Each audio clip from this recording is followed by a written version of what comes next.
Chance of Meatballs is about a small town that has been eating sardines for a very, very long time.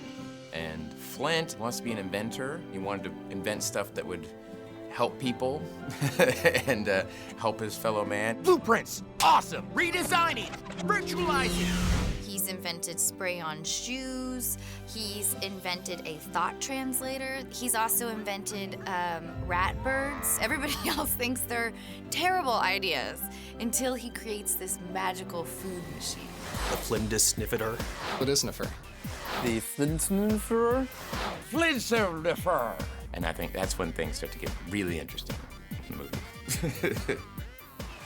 Hi, I'm Christopher Miller. And I'm Phil Lord. We're the directors of Cloudy with a Chance of Meatballs. Robert Altman once said, making a movie is a lot like making a hamburger. A hamburger that takes 3.5 years to make and 87 minutes to eat. Now, the first ingredient in any burger or movie is meat, raw meat.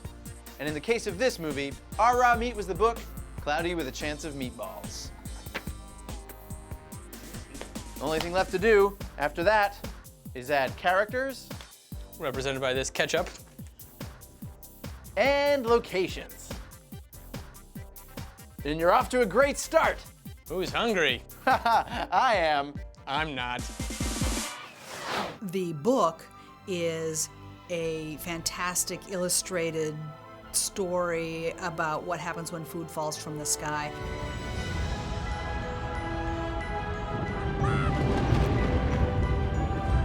The machine works. I loved the book growing up. It was one of my all-time favorite books. I still have it. It's well worn. I do remember the book. Just the idea of food raining on a town as a kid was kind of like the coolest thing ever and like your dream. Our take on the book was, let's take this thing that's very whimsical and kind of silly and make it real. It really works! We tried to find a look that was really epic in scope, but also was really fun, like cartoons are. We wanted humans to be a little more cartoony and simple. We wanted them to be able to express emotions very in a realistic way. Our characters are absolutely driven by the voices that perform them, for sure. You figured it would induce a molecular phase change of the vapor from the cumulonimbus layer. Before we even start animating shots, we work and work and work with these characters to see how would they walk and how would they deliver this line. And we try different voices on them to see what fits. When they recorded my voice, they also recorded me, and so any gestures that I did, they incorporated into my character, and that's been a really amazing process to see. So she looks at me, she's like, this molecular structure, like sort of like that. I think in the head and in the eyes, so it's more of a push. To have to convey emotion just through your voice. And then I brought it here and pressed it into a gigantic custom car plastic Tupperware mold I made. And seeing how the animators, what they do with it is was great. It's the magic of animation. There's an overall style for the movie. It's kind of cartoony in the way the characters are modeled and animated. The buildings kind of needs to fit in that world. They're geometric. They're not perfect. Like everything's a little off kilter, a little misshapen. It's just kind of a fun effect. The town is one of the largest sets that they've ever built in CG. It's a huge town. You can zoom through any part of it. This movie starts out in a town. It's sort of stuck in a rut. It's very desaturated, almost black and white in some places. The Flindisniffer starts to work. And once that happens, suddenly Swallow Falls becomes new and it's shiny and it's all food themed. So you have like the Marshmallow Warehouse and you have the Bib Store and you have the mouth funnels so that you can catch the food in your mouth as it rains from the sky. And there's nacho cheese hot springs for people to hang out in. So when the food arrives, it's this big, beautiful color that comes into the world and it brightens up the whole movie. So you can see in our burger/movie or ham-boovie, we've got a lot of cool ingredients. But we're still missing one very special ingredient, food. 1, 2, 3.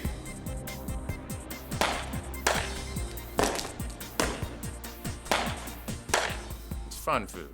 You know what I mean? Yeah. It's the highest calorie intake of any movie ever made.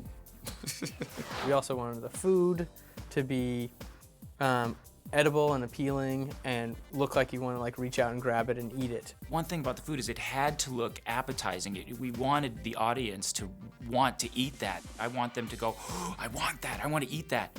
When burgers arrive in the town of Swallow Falls, it's a big deal. So we had to figure out the right burger. We sweat the details. The first step with the burgers was to split the burger out into the major pieces like the bun and the meat patty and the lettuce, but the individual pieces will flex and move in a realistic way. We even dictated like how much the hamburgers would stay together. So some of them would stay together a little bit more, and some of them could fall apart into their various pieces like they might in real life. In the computer, we took this model of a hamburger and we would rig it where we'd make every sort of layer of the burger its own separate little dynamic object. When that burger hits the ground, it can break apart, it might stay together, it might splat some ketchup or mustard on the ground and that sort of a thing. So we have sort of different systems for different levels of detail. The book has a scene where the sun sets past a giant Jell-O mold, and we thought, oh, that'll be beautiful to see in CG. So it ends up being that Flint really wants to impress Sam. I was wondering if you would like to go on a day activity with me tomorrow. And so he builds this giant Jell-O mold palace for her. The Jell-O mold is kind of a crazy one. It was very, it's an interesting one from an animation standpoint because it's what happens first. Do you animate the characters or do you animate the environment? We brought some Jell-O just to shoot it, and we dropped some things on it to see what that would look like. In our movie, the two characters jump into this giant Jell-O mold, and they're bouncing around, and they're like punching through it, and they're ripping it apart, and that sort of thing. It's always wobbling and jiggling, and the light's always changing, and the light has to bounce around like however many thousand times. It's very difficult to do, but they did it, and it looks awesome. The giant foods hitting the buildings was one of the high moments in the movie for the effects team. Every time the meatball plows through a house, somebody has to go through and break that house up and make it explode at the right time. That sort of a level of destruction to do every single piece in the computer is a lot of work. We've got to choreograph every single piece, every dust particle, to make it look like a natural destruction. We start out with a computer model that's just a shell of this thing that's painted to look like a building. We actually have to take that building, make it out of drywall or bricks, and stick 2x4s behind the drywall, and then put the inner drywall and all the different plumbing and wires and electricity, all that stuff that makes a building look like a building. We have to model all that stuff in there.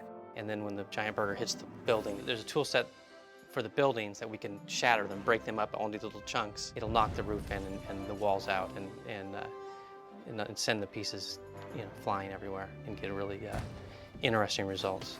Everything we did, we just did big. The food is almost 50 different kinds of food. The city is as big a town as we've ever made, and then we redid it 5 times. And the list kind of goes on that way. So to sum up, we've got our characters, our setting, this cheese is the plot. The lettuce is the music. What are these tomatoes? I don't know, sound? Oh! And most importantly of all, there's lots and lots of talented, highly trained individuals represented by these sesame seeds. A fully animated, computer-generated movie, it's an amazing amount of work, and it's like an army of people. It's pretty incredible what it takes to get it done. Chris and Phil are probably 2 of the funniest people I've ever met. Actually, one of the most exciting things to watch now is when an animator will present something that Chris and Phil did not anticipate. I mean, there's nothing more powerful than watching Chris and Phil be speechless. You know what? Let's just fast forward now. This guy. No. Because that's a hard thing to accomplish. Part of our philosophy is to try and push things one step further than you would expect. And so we have an amazing team of animators, and they bring so much hilarious stuff to the table. I think what's been important to them always is to not go down any path that's been traveled before. So if they can find a fresh take on something, that's the direction that they're going to go. So it is a little bit like going to silly school. So there you have it. All that's left to do is put all these ingredients in the microwave for as long as it takes most people to get through college. And what do you get?